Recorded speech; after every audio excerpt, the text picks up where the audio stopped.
Hi, everyone. I'm Kat Halfmann, Premier Services Leader here at Mosaic.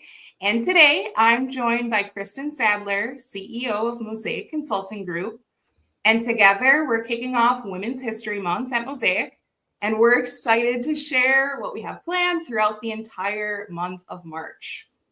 There are a lot of things women in leadership don't always say out loud. And this month we really want to talk about them. And not in that heavy way, but in a real way. The kind of conversations that make you feel seen, supported, and a little more confident walking into the next meeting, the next client call, or the next big moment in your career. Krystyn, thanks for doing this with me. I'm so excited to kick this off together. Love this. Your ideas around this when you first came and said, I have this idea. What do you think? It was an absolute yes. And I love that we get to highlight more leaders in this organization that have incredible stories. And you are going to do such a fantastic job asking us all the questions. You've already prepped me well of like, get ready. We have some fun questions for you. So I love that you're highlighting this. Could not be at a better time. And I just want to say thank you for leading us in this journey. Of course, absolutely. And Women's History Month really matters because women are shaping leadership every single day. We see it a lot in client work, but in how we coach teams, and how we make decisions, and how we show up for people. And I think sometimes we celebrate women in big moments, but we don't always talk about what it actually takes to lead day to day, especially in the consulting world where things move fast and expectations are always high. Krystyn, why did this feel so important to you, and really why highlight this now? I love the questions and the topics and the visibility. There have been so many times where, whether I'm hosting or speaking or just answering some of the questions, what I love is listening to women get inspired by others. And I think we've all come through different environments where you see the teardowns, she only got there because of, insert comment here. I've been fortunate in not only my career, but in my life that I've had so many incredible people, both women and men, that have lifted me up. And what I love about the timing of this conversation, like why now, is because I've loved working at Mosaic for almost 9 years. And this has been, carrying on a legacy that Vicki Hill once started 15 years ago, this past February 1st. Whoop, whoop, happy birthday, Mosaic. And being an organization that's women-led gave me a lot of inspiration for my career and gave me a lot of opportunities along the way, again, because there was a lift up instead of a tear down. So right now, why does this matter? I mean, yes, Women's History Month is a fun month to be able to celebrate. And we've always done an incredible job to recognize women, whether it's clients or partners or just people across our path, now internal. But what I love about it is this opportunity for us to share a story, hopefully be inspired. So that's why now. I love the timing. Yes, exactly. And that's exactly what we want to do this month. Lift the women around us up and inspire that confidence that we like to give to our clients as well. So here's what we're hoping to do. We're not trying to create perfect sound bites or perfect anything, really. We're highlighting real women across Mosaic, their leadership, their journeys, their impact, and the things that they've learned along the way.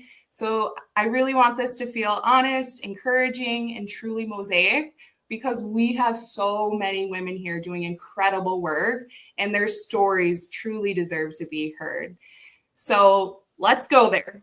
What's something about being a woman in leadership that people don't talk about enough? Okay. Great question and an interesting concept. There's two things that originally come to mind here. And one of them that's kind of led in regards to being an emotional woman in leadership. There have been some interesting times in my career where like you get passionate or you get so proud or maybe even at times so upset and just like frustrated. And those emotions can come out. And the amount of times that I've heard, women apologize for sharing those emotions as if it's like a weakness or like a sad, bad thing, whatever that might look like. And so one of the things I don't feel like we talk around enough is around like, it's okay to have emotions in the workplace. Absolutely. My team has seen me cry. You've seen me cry. I have. Let's call it tear up.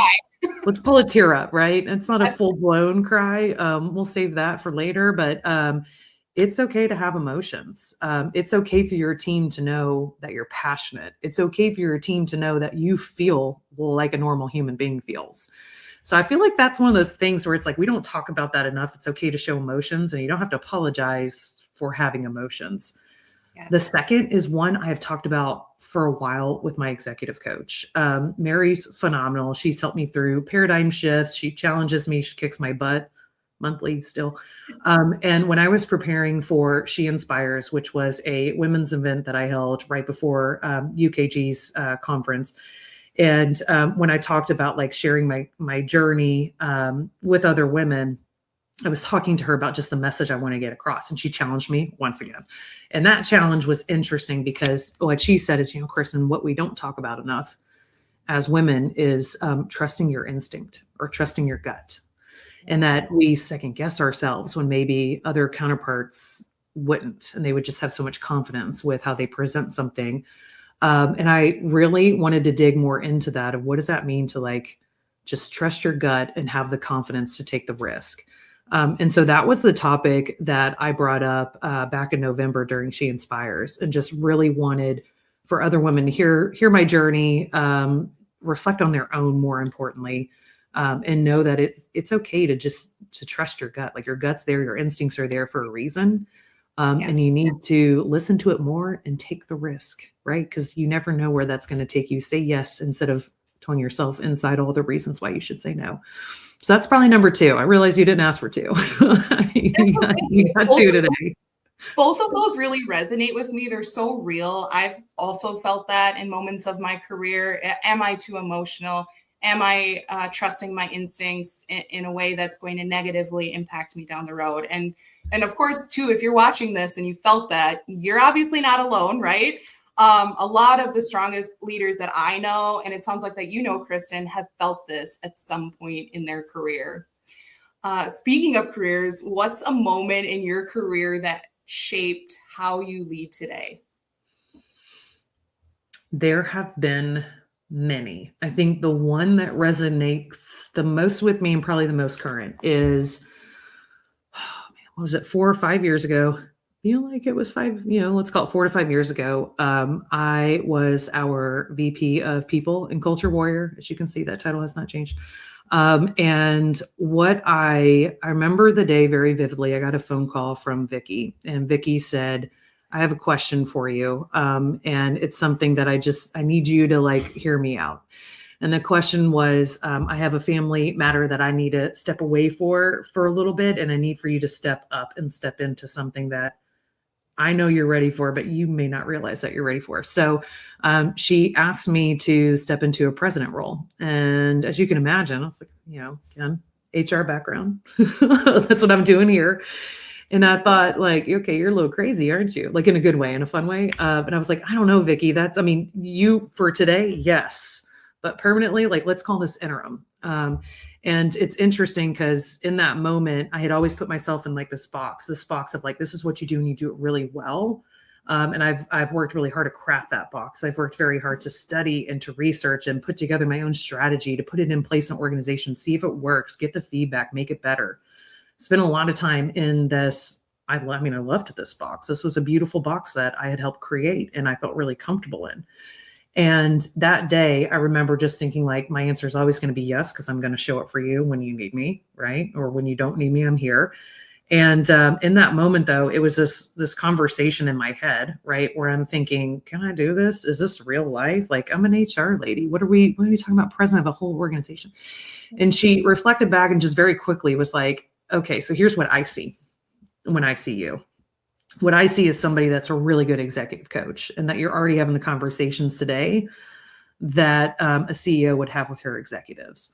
What you see is a full organizational view, not just one department. And when you go to make decisions, it's a balance as you continue to gain commitment from different people within the organization.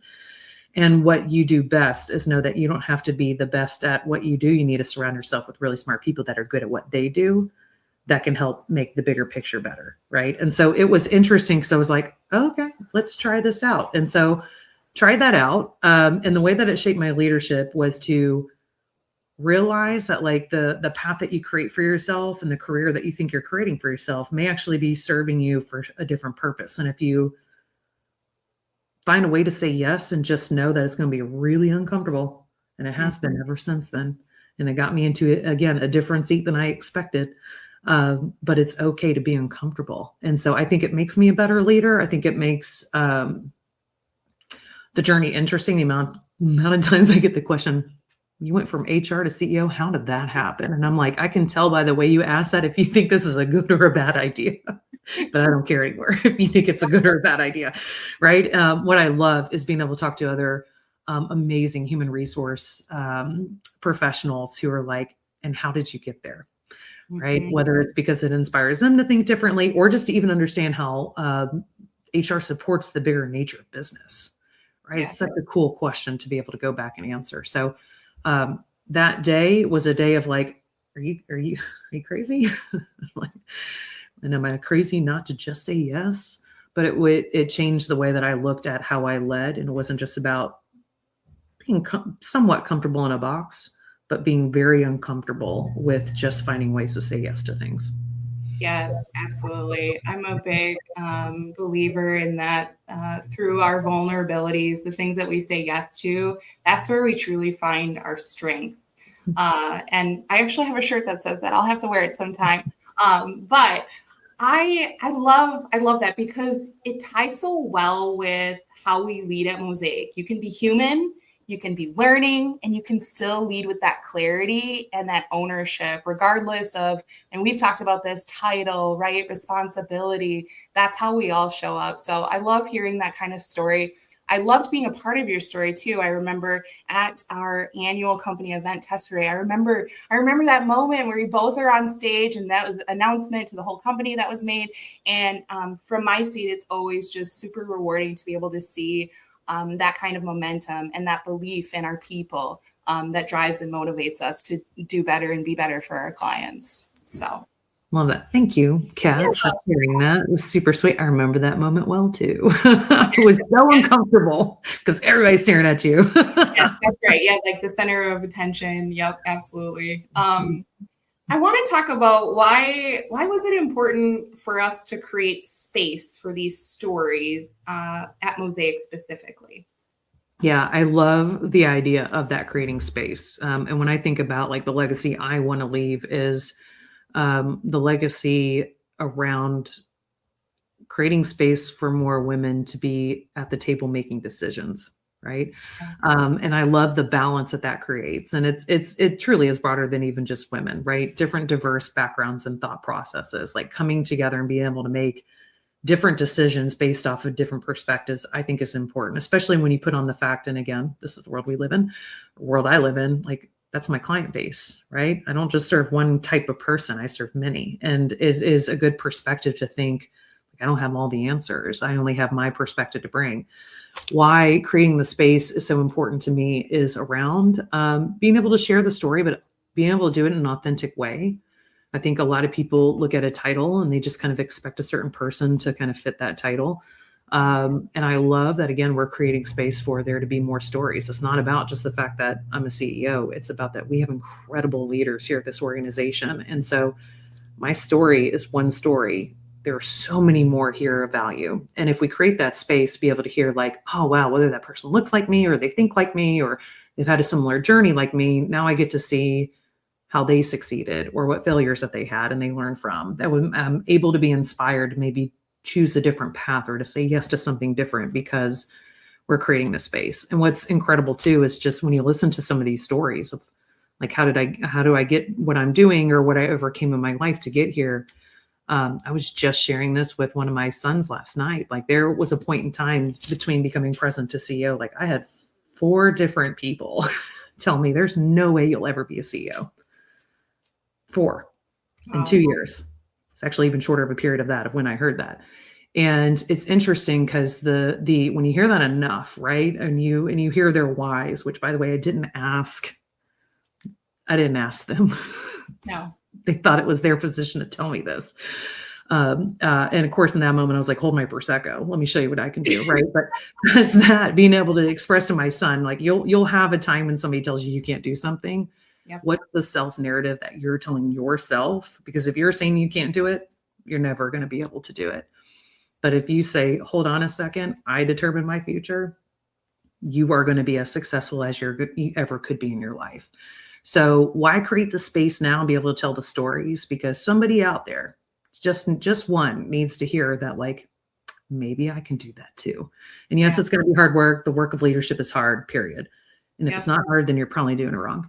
And again, thank you, Mary, my executive coach, who's always reminded me that the work of leadership is hard. I can hear. But how about you though? Why do you feel it's so important? Again, you came to me and you're like, I have this idea. Yeah. Why is now the right time to create this space? Yeah. So I think it's also an opportunity to spotlight the talent that we have. We have so many talented people here. The women who are driving outcomes on a daily basis, building relationships with clients and internally, the mentorship that exists here at Mosaic. And those are all the things that I want the outside, those that are watching us, to say, wow, Mosaic has all of these people.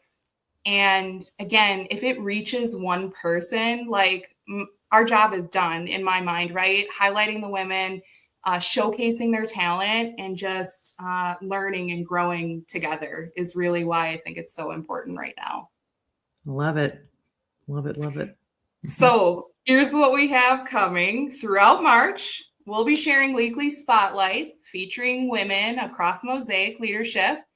Like you said, different voices, different paths, different styles, but the same theme: leadership with impact. And some of these stories will be about career growth, some about challenges, and some about proud moments. And all of them are meant to be very encouraging and real. So to wrap us all up, Krystyn, what do you hope women at Mosaic or women watching from the outside feel this month? This month, the word confidence is all I can see in my brain in this moment. Now, of course, that's very near and dear to my heart, and I think all of Mosaic, right? We are here to make a difference and inspire confidence. So I hope there are women out there that feel more confident to find a way to say yes, to get uncomfortable, to listen to other people's journey and say, oh, I want to tell my story too. And I was just on the phone the other day talking about Vicky. She always has this phrase, and it's a way to tell me, like, girl, bring your confidence. And she calls it straighten your crown. Yeah. Straighten it. Yep. Straighten your crown. Let's go. I'm like, yes, ma'am. So yes, I hope you feel confident. I hope you can feel the straightening of your crown and ready to take on the day. Absolutely. I love that. Thank you, Krystyn. And thank you to everyone watching. Please follow along with us all month. You'll see news stories each week throughout March, and we can't wait to highlight the women who make Mosaic what it is. Love it. Thank you, Kat, for leading us through this journey. Appreciate you.